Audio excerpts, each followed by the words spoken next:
요한복음 4장 43절에서 54절까지 말씀입니다.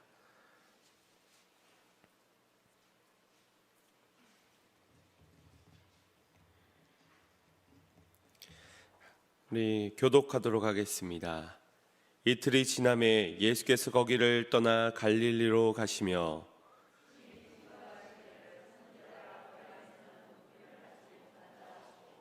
갈릴리에 이르심에 갈릴리인들이 그들을 영접하니 이는 자기들도 명절에 갔다가 예수께서 명절 중 예루살렘에서 하신 모든 일을 보았음이더라.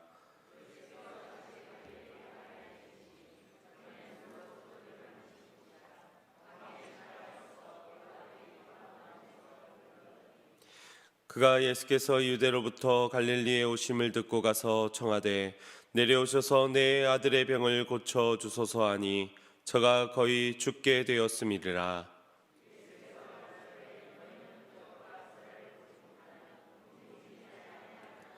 신하가 가로되 주여 내 아이가 죽기 전에 내려오소서.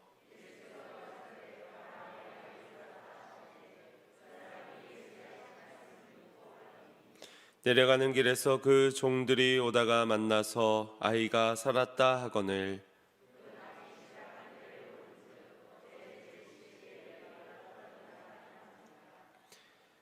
아비가 예수께서 내 아들이 살았다 말씀하신 그때인 줄 알고 자기와 그 온 집이 다 믿었니라.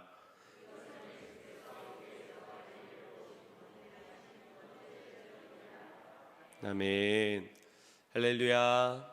이 시간에도 하나님의 특별한 은혜가 저와 여러분에게 있기를 간절히 소망합니다. 어떤 목사님이 스코틀랜드를 여행하는 중에 한 여관에 머무르게 되었을 때의 일입니다. 여관 주인의 부탁 가운데 모든 직원과 손님들을 모아다가 예배를 드려달라는 요청에 이 목사님은 예배를 인도해 드렸습니다. 그리고 예배를 마친 후에 그 여관 주방에서 일하는 한 자매를 보고 그녀에게 예수 그리스도를 전하며 기도를 가르쳐 주었습니다. 믿음이 없던 자매에게 오늘부터 매일 기도를 할 때 주님 제 자신을 보여주세요 라는 기도를 해보거라 라고 전하였습니다. 그러자 그 소녀가 그러겠노라고 답합니다. 며칠 후 목사님이 그 여관을 다시 묵게 되었을 때 주인이 그 소녀에게 나쁜 버릇이 생겼다라고 불평을 들어놓았습니다. 그것은 밤낮 없이 울기만 한다는 것이었습니다. 그래서 목사님이 그 소녀를 다시 만나 이야기를 해 주었습니다. 오늘은 기도를 한 가지 더 가르쳐 주고 싶구나. 이제부터 매일 주님 저에게 당신을 보여주세요 라는 기도를 드리거라. 소녀는 또 그렇게 하겠노라고 약속하였습니다.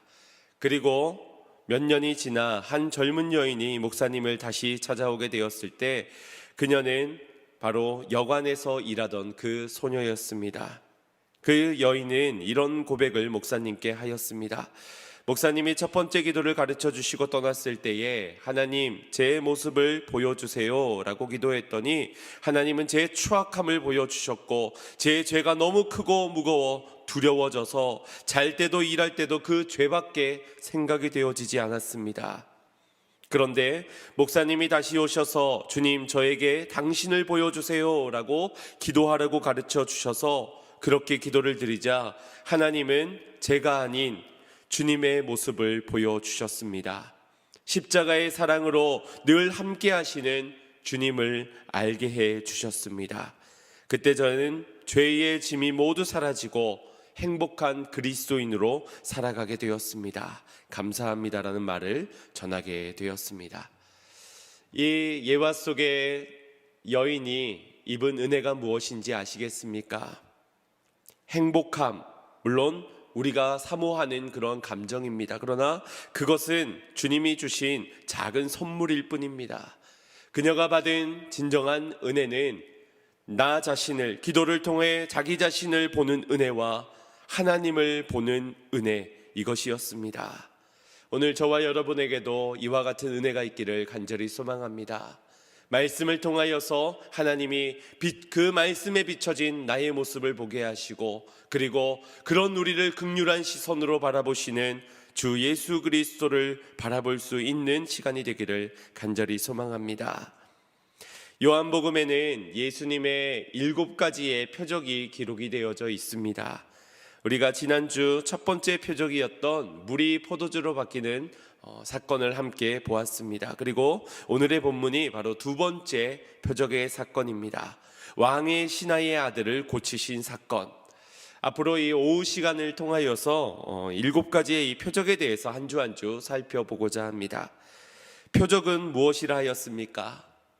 드러난 사건을 통하여서 하나님의 뜻이 어디에 있는지, 그리고 보내신 예수 그리스도가 메시아임을 발견하게 하는 사인이라고 전해드렸습니다. 그러니 단순히 기적으로 변화되었다, 고침을 받았다, 살았다, 와가 아니라 우리의 믿음이 어떠한지를 돌아보고 우리의 믿음이 어떠해야 하는지를 깨닫고 어디를 향해야 하는지를 발견할 수 있어야 할 것입니다. 지난 시간 물이 포도주로 바뀌어지는 사건, 그 첫 번째 표적을 통해서 우리에게 주신 사인은, 안내는 어떠한 안내였습니까?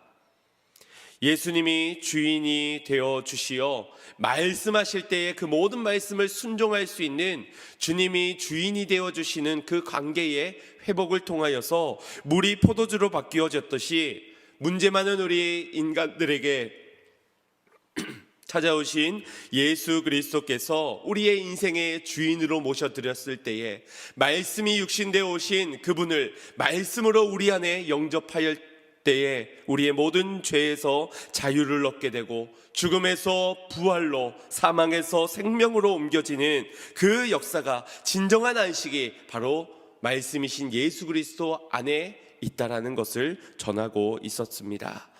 오늘 두 번째 표적의 말씀을 통하여서도 주님께서 우리의 믿음이 온전한 믿음의 자리로 인도해 주시기를 간절히 소망합니다.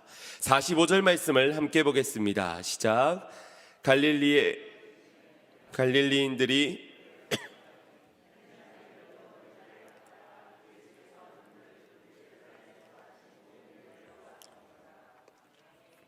어디서 많이 보았던 장면이지요.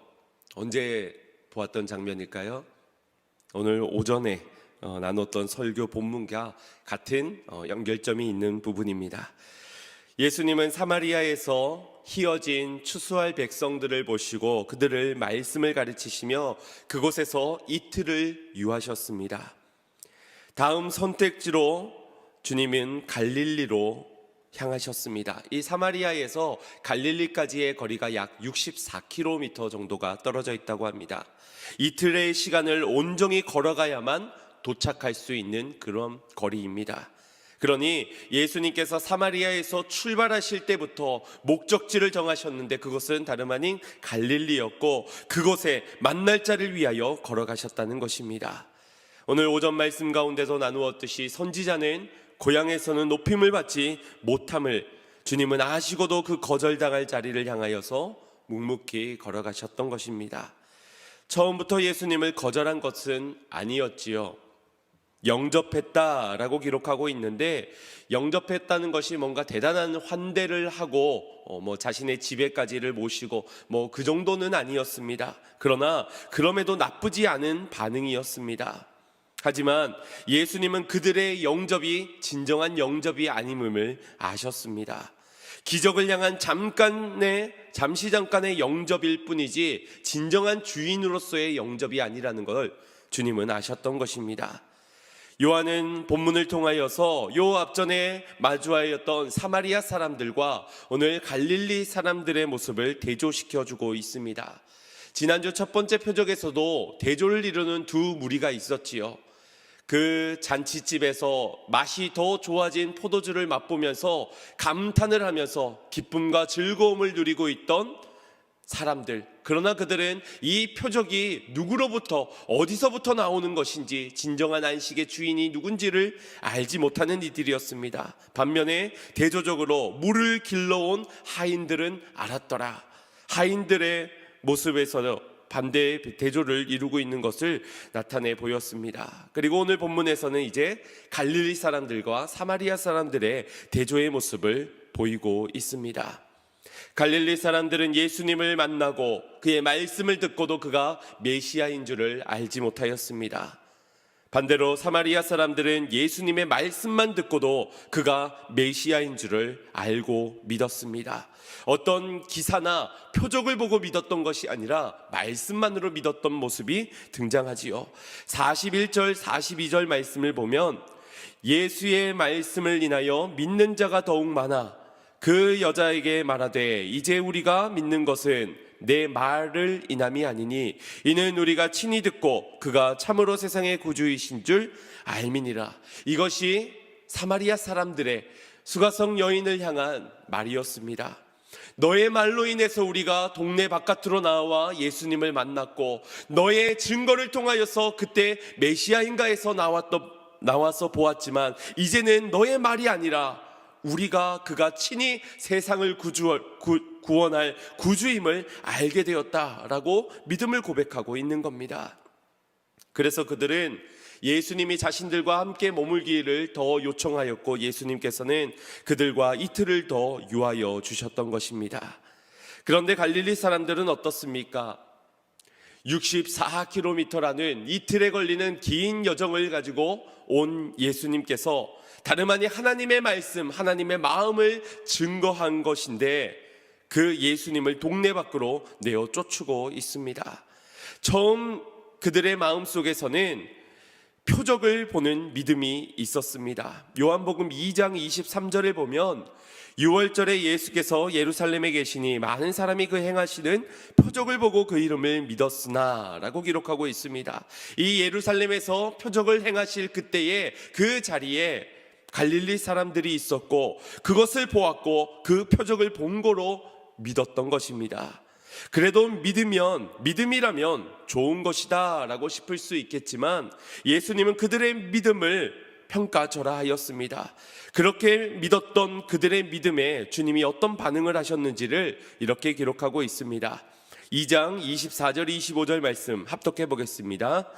예수는 그 몸을 저희에게 의탁지 아니하셨으니 이는 친히 모든 사람을 아심이요 또 친히 사람의 속에 있는 것을 아심으로 사람이 대하여 아무의 증거도 받으실 필요가 없음이니라. 아멘.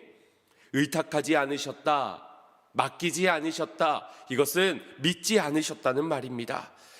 주님은 그들을 아셨습니다. 그들 안에 무엇이 있고 그들의 의도가, 그들의 목적이 무엇인지를 아셨습니다. 그들의 믿음이 진정한 믿음이 아님임을 아셨기 때문에 그들에게 아무 증거도 받으실 필요가 없었던 것입니다. 아브라함에게 그 믿음의 증표로 이삭을 바치라는 요구, 그것을 이 사람들에게, 잘못된 믿음을 가지고 표적을 따르고 있는 믿음의 사람들에게는 그 증거를 구할 바가 없었다라는 것입니다. 그러니 갈릴리에 들어서면서 표면적으로 사람들이 예수님을 영접하고 높였던 것은 진정한 높임이나 영접이 아니었다는 것입니다. 그들의 표적을 본 거로 믿었고 말씀으로 오신 예수님을 주인으로 영접할 그런 믿음은 없었습니다. 즉 하나님을 기쁘시게 하는 믿음이 아니었고 하나님을 높이는 진정한 예배를 드리지 않았다라는 것입니다. 여러분, 주님께서 우리를 아십니다. 말씀을 영접한 자인지 영접하지 않은 자인지 우리는 모르지만 주님은 아십니다. 우리가 겉으로 모신 척 믿음을 흉내내고 있는 자인지 아니면 진짜 믿어 주님께서 이삭을 달라 할 때 그 이삭을 주실 수 있는 진짜 믿음인지를 우리 주님은 아신다는 것입니다. 아시기 때문에 우리에게 테스트를 하는 것입니다. 우리에게 감당할 시험만을 왜 주시는 겁니까? 믿음이 없는 자에게 주시는 것이 아니라 믿음이 있는 자에게 주시는 것입니다. 우리의 예배도 마찬가지입니다. 진정으로 하나님을 예배하는지 아니면 그냥 형식적으로 그 자리만 채우면서 있는 것인지 주님은 아신다는 겁니다. 우리가 이 자리에 없고 온라인으로 예배를 드린다 할지라도 그 자리에서 진정으로 하나님을 예배하는지 전심을 다해 주님을 예배하는지 주님은 아시는 분이십니다. 오늘날 많은 사람들이 말씀에 대한 갈급함보다는 치유와 은사에 대한, 기적에 대한 갈급함이 더 많지요. 말씀은 얼마든지 성경을 펴면 있고 핸드폰을 열면 TV를 켜면 얼마든지 말씀들이 쏟아져 나오니 그 말씀들보다는 흔히 찾아볼 수 없는 기적을 찾기 마련입니다. 그만큼 문제가 없는 사람이 없는 것일 테고 사람의 힘으로는 그런 문제들을 다 해결할 수 없기 때문이기도 하겠지만, 그들의 마음속에서 기적을 내 뜻과 내 방식대로 이루어져야만 기적으로 생각하는 믿음과, 또 그 믿음이 내가 긍정으로 여길 때에, 내가 확신할 때에, 내가 힘쓸 때에 그 큰 기적이 이루어질 수 있다라는 생각을 가지고 있는 것입니다. 사실 우리는 더 큰 기적을 경험했고 경험하고 있는지도 모릅니다. 생각을 해보십시오. 심한 병에 걸려서 치료되는 것이 기적입니까? 아니면 심한 병에 안 걸리는 것이 기적입니까? 우리의 눈에 보이지 않는 바이러스들이 얼마나 많습니까? 수많은 질병들이 있습니다. 고침받지 못하는 병들이 존재합니다. 그런데 우리가 그 많은 바이러스들을 함께 버타여 살아가고 있으면서 우리는 아직까지 병에 안 걸린 것 기적 아닙니까? 아니면 병에 걸리더라도 발달한 의학 기술을 통하여서 고쳐지고 있는 것, 이것이 기적 아니겠습니까? 육중 추돌 사고가 났는데 차는 망가지고 몸은 멀쩡합니다. 기적이지요. 그런데 그것만 어디 기적입니까?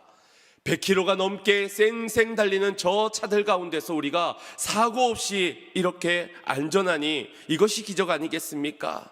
사실 저 100km로 달리는 차들 속에서는 술을 취해서 음주운전을 하고 있는 사람도 있고, 또 더러는 중앙선을 넘어서 오는 개념 없는 사람도 있고, 운전법규를 어기며 불쑥불쑥 튀어나오는 사람들도 있고, 자동차의 기계의 오작동으로 달려드는 급발진의 차들도 존재합니다. 그 속에서 아직 우리가 두 다리 멀쩡하게 예배를 드리고 있으니 기적이지 아니고 무엇이겠습니까? 우리는 사실 날마다 기적을 경험하고 살고 있다는 것입니다. 거기서 조금 문제가 생겼다고 기적이 아닌 것이 아니고, 또 특별한 무슨 문제가 해결되었다고 그것만이 기적이 아니라는 것입니다. 매일매일이 우리는 기적인 것입니다. 특별히 우리가 기억해야 할 기적은 우리는 지금 죽어도 천국에 들어갈 수 있는 천국 백성이 된 사실입니다.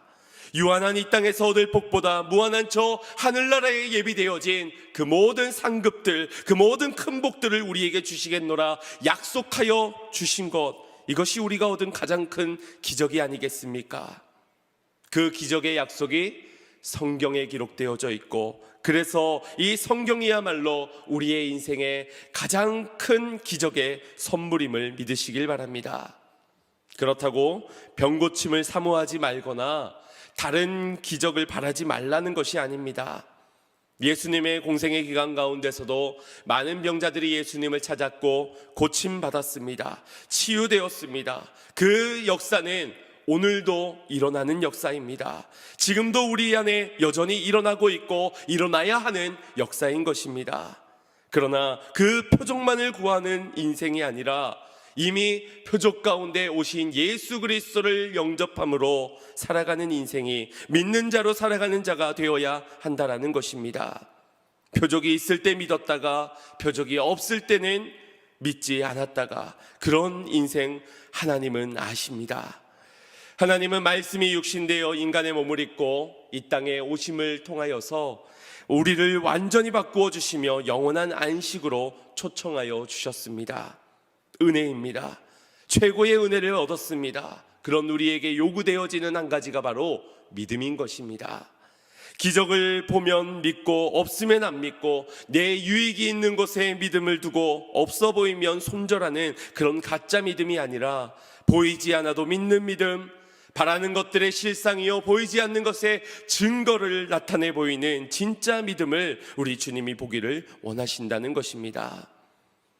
주님은 그 믿음을 보시려고 첫 번째의 표적을 이루셨던 가나, 그 혼인잔치 갈릴리 가나에 이르셨고, 오늘 왕의 신하에게 그 믿음을 보시고 그 믿음으로 우리에게 사인을 주시려고 오늘 4장에서 여기까지 이끌고 계시는 것입니다. 우리 46절 말씀 함께 보도록 하겠습니다. 시작. 예수께서 다시 갈릴리 가나에 이르시니 전에 물로 포도주를 만드신 곳이라. 왕의 신하가 있어 그 아들이 가버나움에서 병들었더니. 아멘. 예수님께서 갈릴리의 가나에 오셨다는 소식을 듣자 가버나움으로부터 이곳까지 한달음에 달려온 왕의 신하가 있었습니다. 이 거리가 약 20여 킬로, 30킬로 정도 되는 그 거리였다고 하니 그것도 만만치 않은 그런 거리입니다. 이 왕의 신하를 가리키는 헬라어는 바실리코스라는 말입니다. 그 뜻은 왕과 매우 친밀한 사람, 친밀한 관계에 있는 사람을 의미합니다. 그의 정확한 이름은 기록되어져 있지 않지만 그가 이 왕궁에서 어느 고위 간부층 정도 되는, 귀족 정도 되는 그런 신하인 것으로 보여집니다.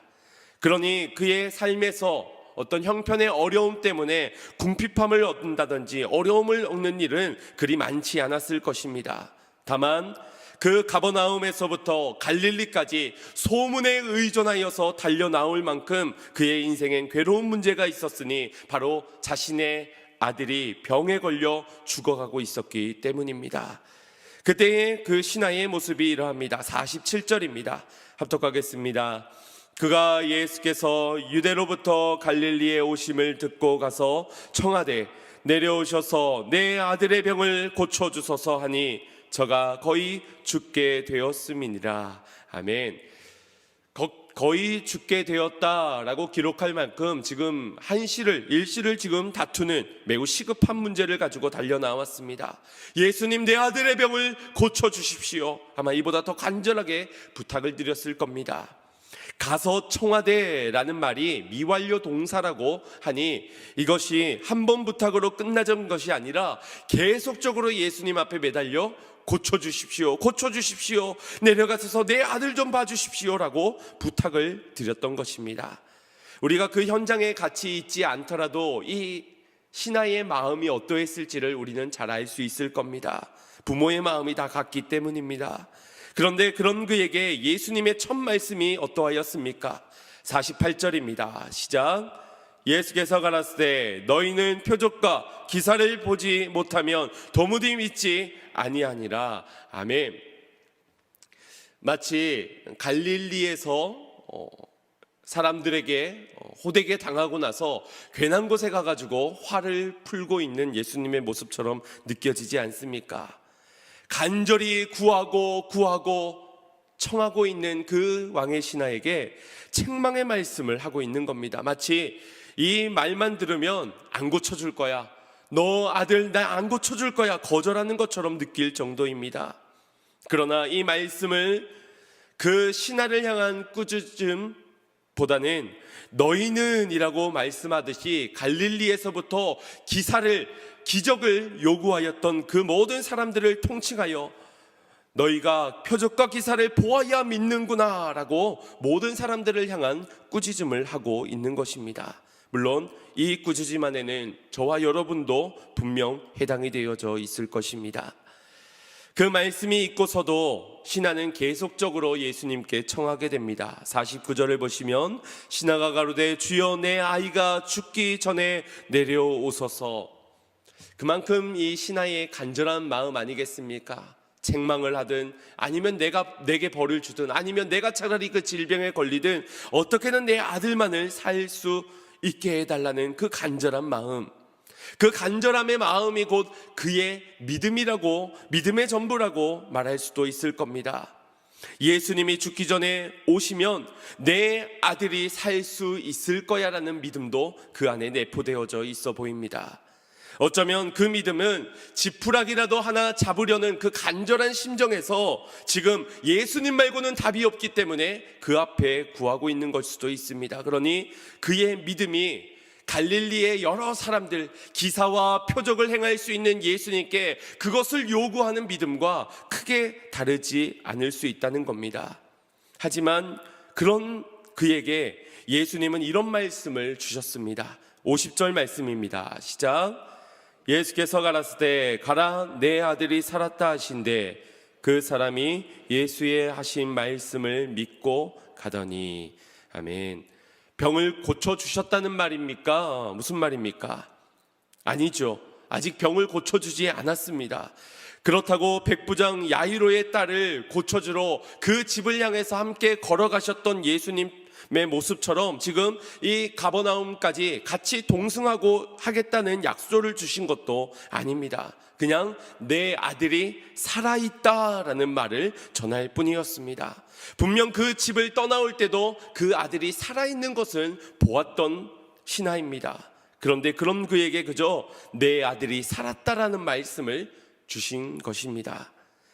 중요한 것은 예수님의 그 말씀 가운데 이 신하가 그 하신 말씀만 믿고 갔다라는 데 있습니다. 오늘날처럼 전화 한 통을 걸어서 아들이 살았느냐 죽었느냐 고침받았느냐 안 고침받았느냐 이 진상을 확인할 수 없는 그 상황에서 주님과 같이 내려가야만 한다는 그의 부탁에서 내 아들이 살았다는 말만 듣고 그냥 그는 가버나움으로 내려가게 되는 겁니다. 이것이 그의 믿음이었습니다.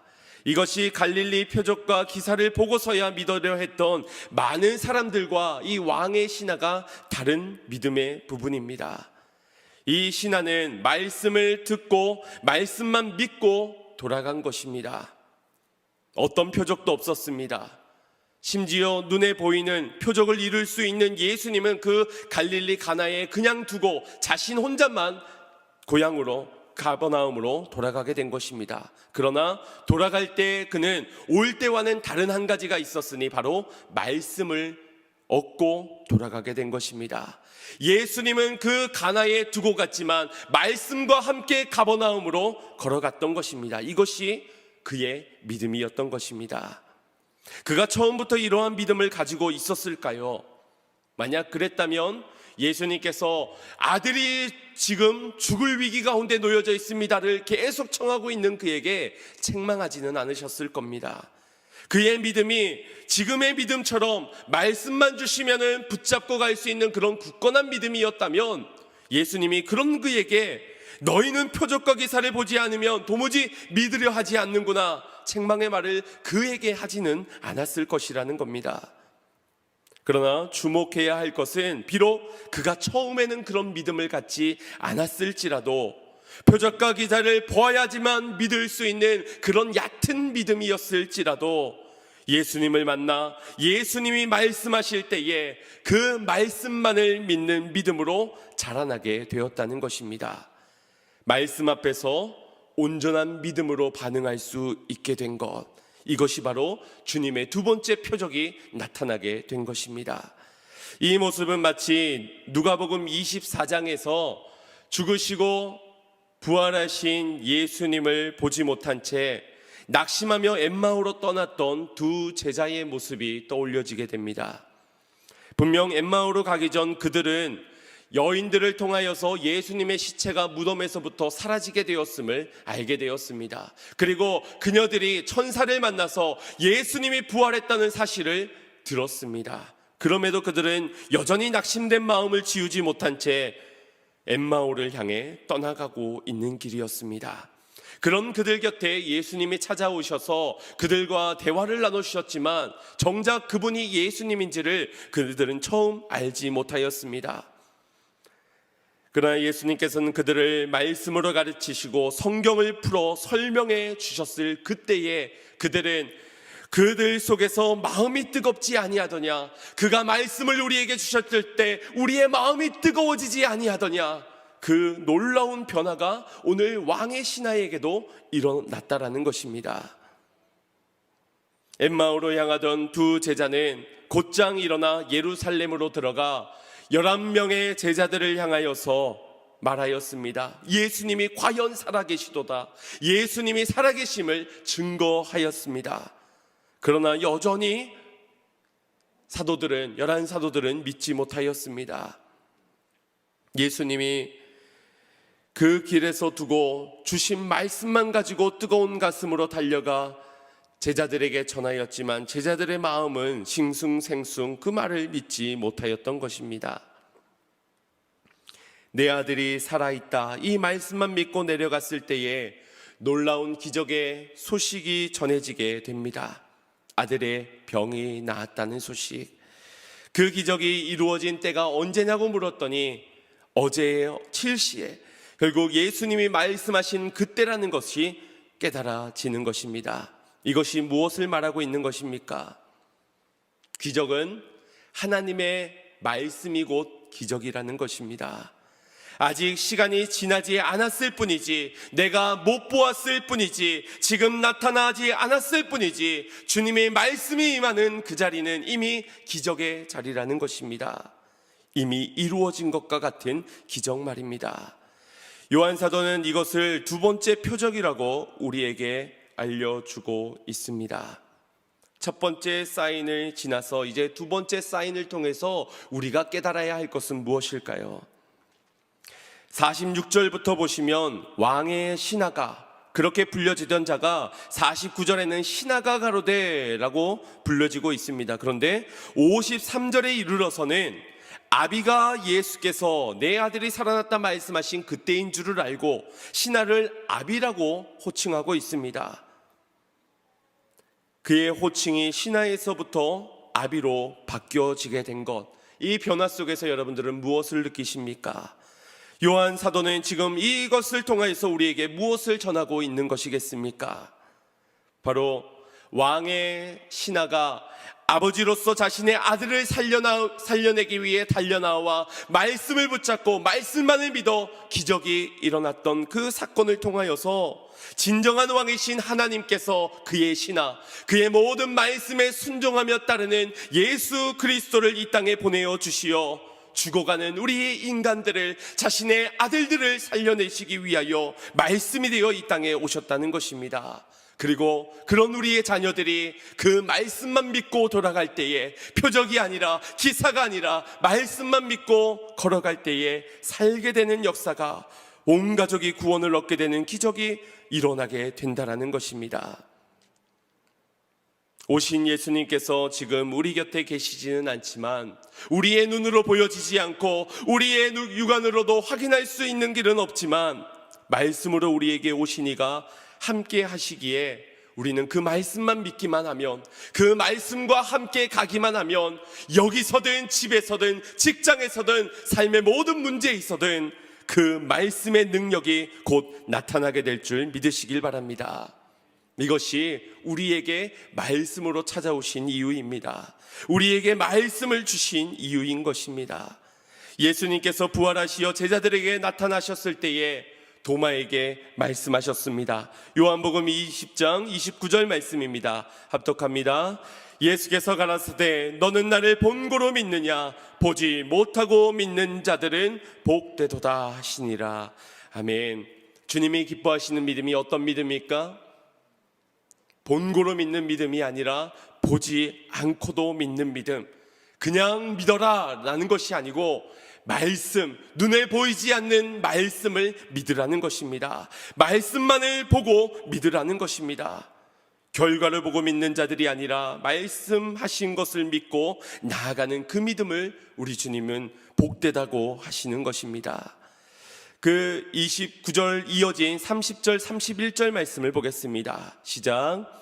예수께서 제자들 앞에서 이 책에 기록되지 아니한 다른 표적도 많이 행하셨으나 오직 이것을 기록함은 너희로 예수께서 하나님의 아들 그리스도이심을 믿게 하려 함이요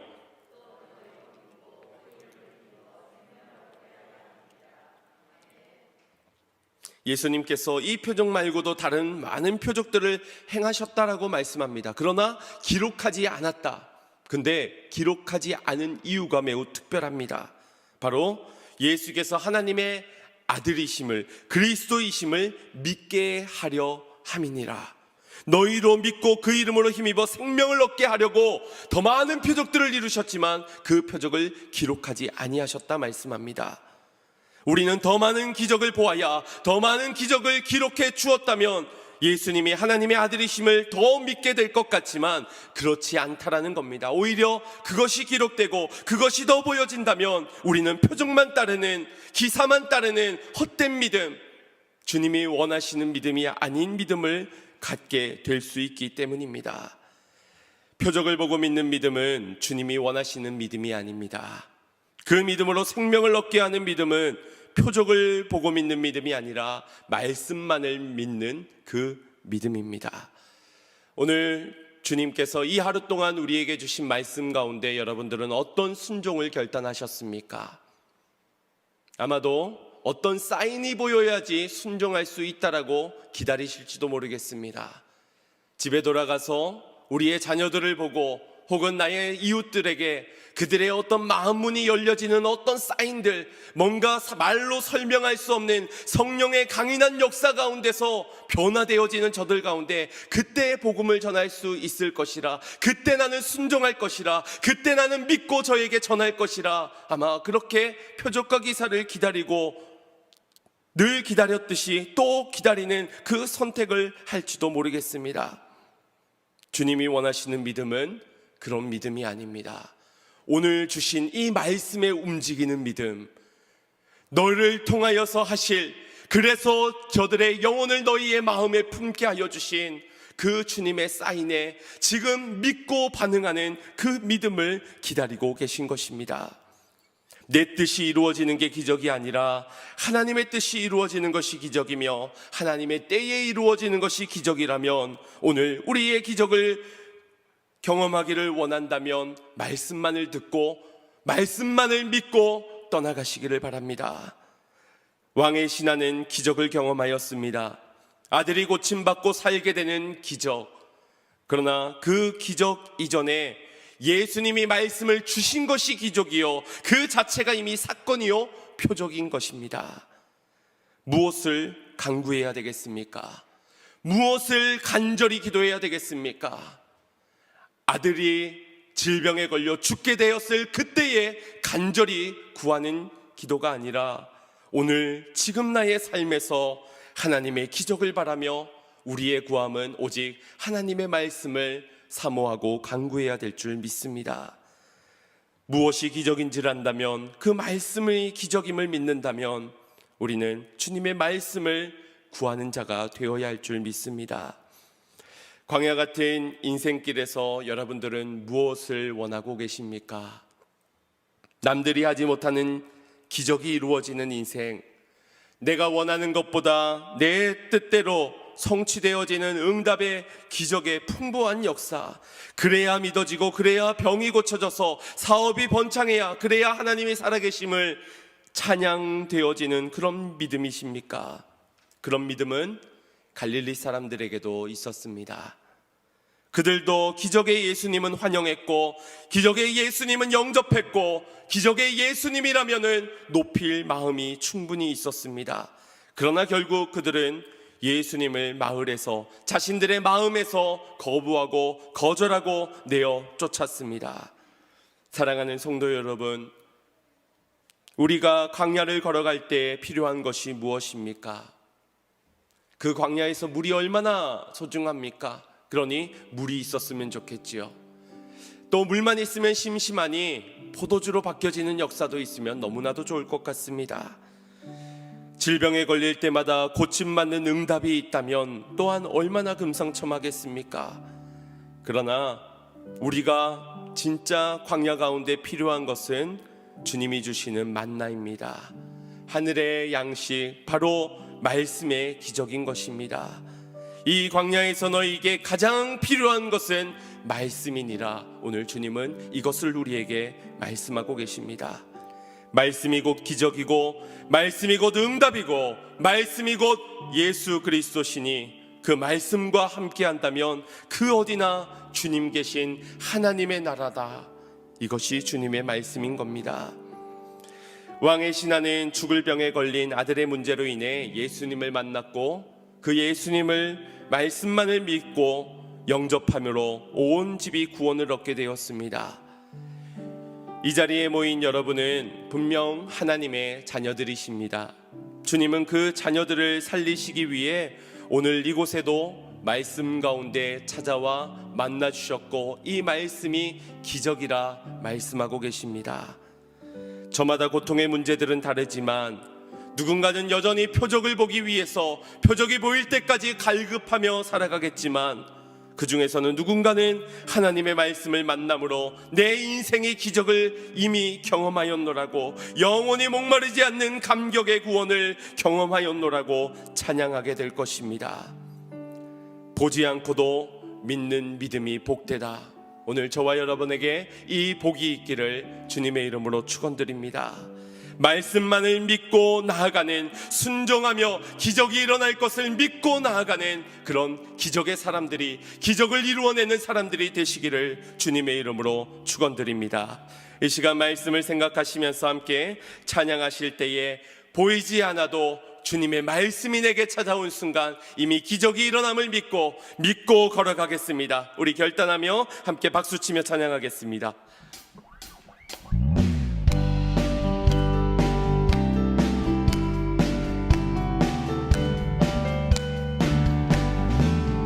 눈에 아무 증거 아니 배워도 믿음만을 가지고 손을 걸으며, 이 귀에 아무 소리 아니 들려도 하나님의 약속 위에 서리라. 걸어가세 믿음 위에 서서, 나가세 의심 버리고, 걸어가세 믿음 위에 서서, 눈과 귀에 아무 증거 없어도 이 눈에 보기에는 어떠하든지 이미 얻은 증거대로 늘 믿으며, 이 맘에 의심 없이 살아갈 때에 우리 소원 주 안에서 이루리. 걸어가세 믿음 위에 서서, 나가세 의심 버리고, 걸어가세 믿음 위에 서서, 눈과 귀에 아무 증거 없어도 당신의 거룩함을 두고 맹세한 주 하나님 아버지는 참 미쁘다. 그 귀한 모든 약속 믿는 자에게 등치 못한 무슨 일이 있을까. 걸어가세 믿음 위에 서서, 나가세 의심 버리고, 걸어가세 믿음 위에 서서, 눈과 귀에 결단합니다. 걸어가세 믿음 위에 서서, 나가세 의심 버리고, 걸어가세 믿음 위에 서서, 눈과 귀에 아무 증거 없어도. 이 시간 우리 함께 합심하여 기도할 때에 주님, 내게 보고 믿는 믿음이 아니라 보지 못하였지라도 믿는 그 믿음의 복을 내게 허락하여 주시옵소서. 하나님의 말씀과 함께 나아가 오늘 그 말씀으로 믿는 자에게 기적이 일어나는 현장을 경험하는 인생들이 다 되게 하여 주시옵소서. 오늘 내 마음에 찾아오신 말씀이 나의 삶의 기적 가운데 나타날 수 있도록 걸어가는 굳건한 믿음을 내게 허락해달라고 우리 주여 한번 부르짖고 합심하여 기도하겠습니다. 주여